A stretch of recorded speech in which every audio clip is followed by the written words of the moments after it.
Belarus was at the centre of the European Union's focus this week, with 5 days of events aiming to highlight the plight of the Belarusian people who are fighting the 30-year mandate of the country's president, Alexander Lukashenko. Now, this series of events reached a crescendo with the presence of the country's leading opposition figure and woman in exile, Sviatlana Tsikhanouskaya. Now, I'm here with Sviatlana Tsikhanouskaya, who is going to explain how political opposition is manifesting in Minsk and what we can expect at the presidential election early next year. Hi, Sviatlana. Hello. So we have the presidential election scheduled for early next year, but we also know that Alexander Lukashenko arrested hundreds of people at the 2020 contest, and he's also released some of these people recently. What do you make of this timing?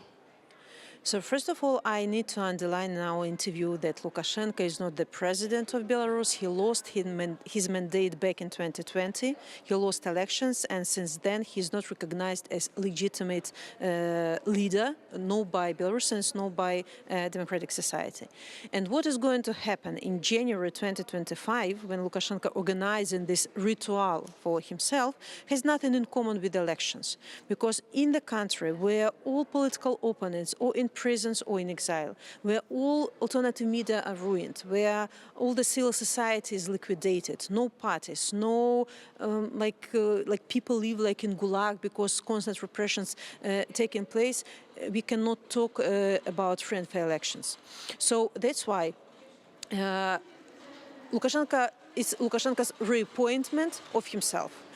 So Belarusian people, of course, don't recognize these so-called elections, and of course we urge our democratic partners preliminarily declare, make statements that democratic society don't recognize this farce and imitation either. So we have to be consistent in the policy regarding Belarus, Lukashenko illegitimate, and work with democratic forces of Belarus who represent a real nation. Now, you mentioned all of the people that have been arrested for protesting and organising. You obviously live in exile. How does opposition actually work in Belarus right now? Is it safe to be, on the streets and opposing this, or being a political party and opposing Lukashenko's regime?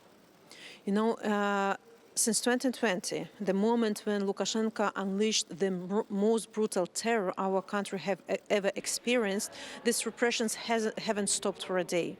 So people were suppressed to such extent that you cannot be vocal at all. Just for your anti-regime or pro-Ukrainian or anti-war position, you can be sent in prison for 5, 10, 15 years. So it's difficult to do something visible in Belarus at the moment. So Belarusian democratic movement went underground at the moment, and we talk about people of Belarus. We don't use this term opposition because we're a majority of people who want changes, who want to return to European family of countries, who want democratization, who want to get rid of this regime and Russian claws. But at the moment, we live like in gulag. It's difficult to do something visible, but it doesn't mean that people giving up. People went like in safe mode. At the moment, we are preparing for new wind of opportunity, for real possibility to uprise again. But during these years, we are strengthening agents of democratic forces. Actually, our democratic partners, they don't send ambassadors, for example, to Minsk, not to legitimize Lukashenko, but they send special envoys to work with democratic forces of Belarus. We formalized relationship with the European Union, with the USA, Canada, UK. So we recognized as representatives of Belarusians in democratic society. So, yeah. Going back to political opposition, your husband announced that he was going to run for the top job 4 years ago, and 2 days later he was arrested. This is the gentleman that's on your placard. What is his fate? Do we know his situation?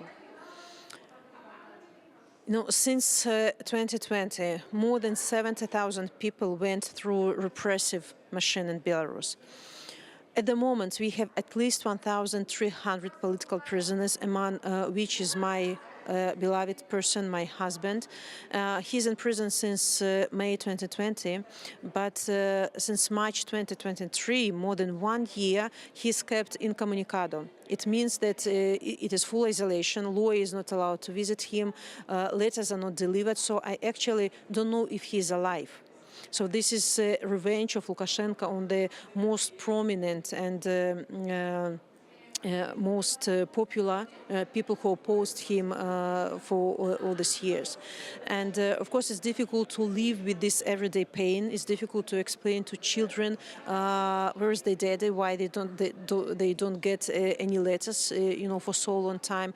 They're asking me, maybe our daddy died. But I believe that our heroes behind the bars, they keep strong. They believe that Belarusians are not giving up, that we are fighting for their release, and we are not alone in this fight. We are supported by a democratic world, and hopefully that we'll manage in the shortest terms, to release our heroes from prisons.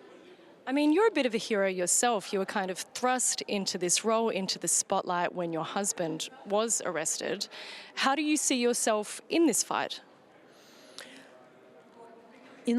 Fight for democracy is very often romanticized, as if we are brave people, fighting with dictatorship, but reality is very different. Path to democracy is paved with tears and pain and constant struggle and sleepless nights and very hard work. But I understand that it's my, obligation. It's my choice at the moment to be with people until I can fulfill the mandate that Belarusian people gave me back in 2020 to hold free and fair elections in Belarus. So. You consider me a hero, but I think that there are millions of heroes in Belarusian society. Journalists, human rights defenders, ordinary people, sportsmen, people of art who tirelessly continue to fight against dictatorship. People on the ground, despite all the repressions, people continue to resist undergroundly. They are providing us information what's happening in Belarus. We even have a lot of informants in Lukashenko's system.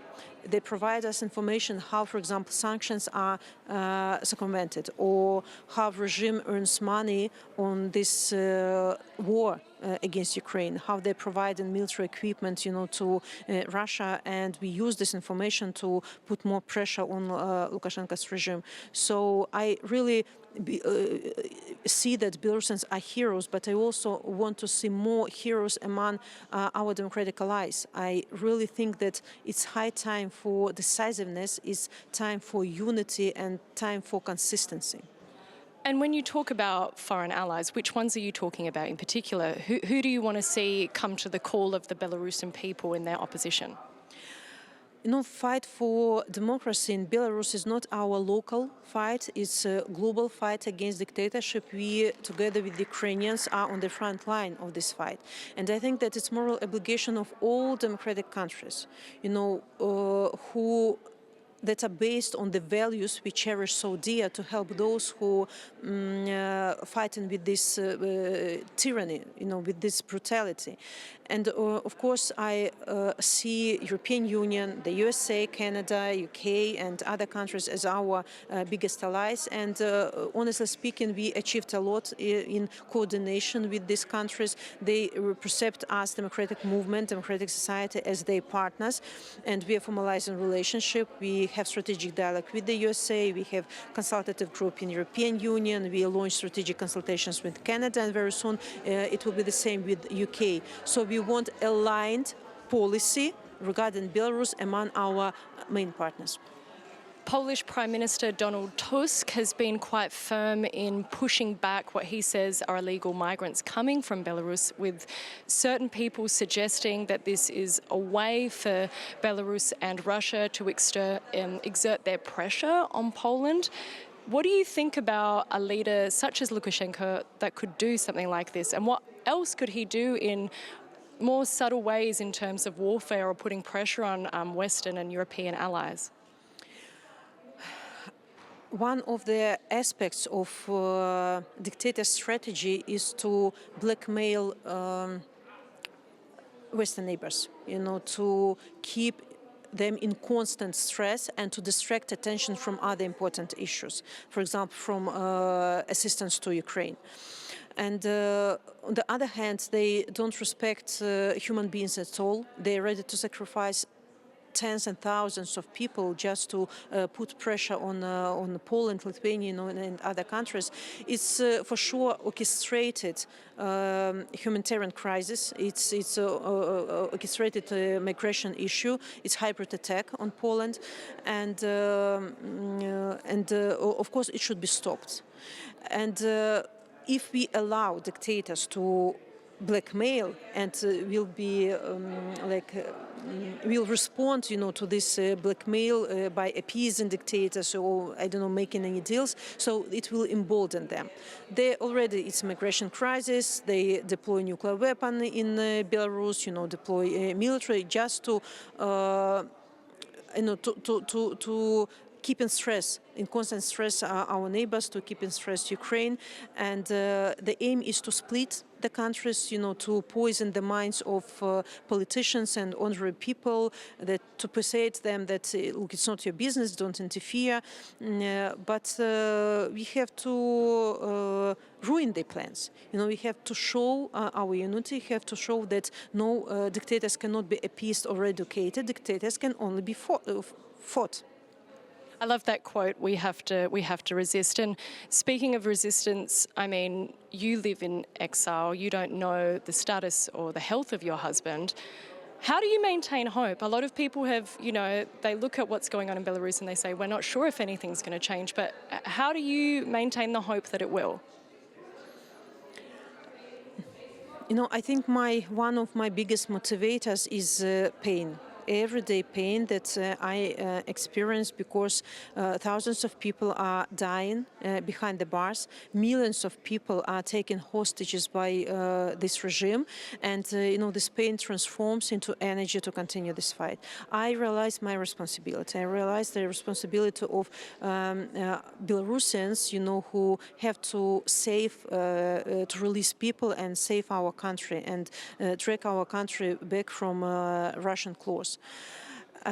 Also, I see how the bravery of Belarusian people are not giving up despite all this terror, despite these transnational repressions, despite the fact that, they property confiscated, that we are declared as extremists and terrorists, and the regime is fighting with our relatives in Belarus.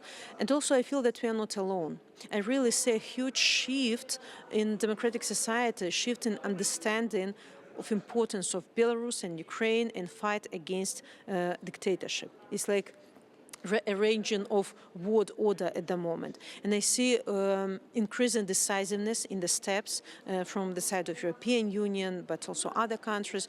Of course, I want to believe that the USA will stay principled and consistent regarding democracy and helping those who are fighting against dictatorship. So we need unity among democratic world, because we see how dictators easily learn from each other, they unite, they share their experience. The same should be in democratic world, because I really believe that democracy has teeth, but you have to learn to use your instruments and tools properly and show to dictators that you are not afraid and you will not allow dictators to rule this world. Thank you so much, Sviatlana. Thank you. Great closing remarks from Sviatlana. And as Minsk inches closer towards that so-called presidential election early next year, all eyes will be on the country to see how that democratic contest unfolds. My name is Angela Skujins, and I'm reporting from Brussels for TVP World.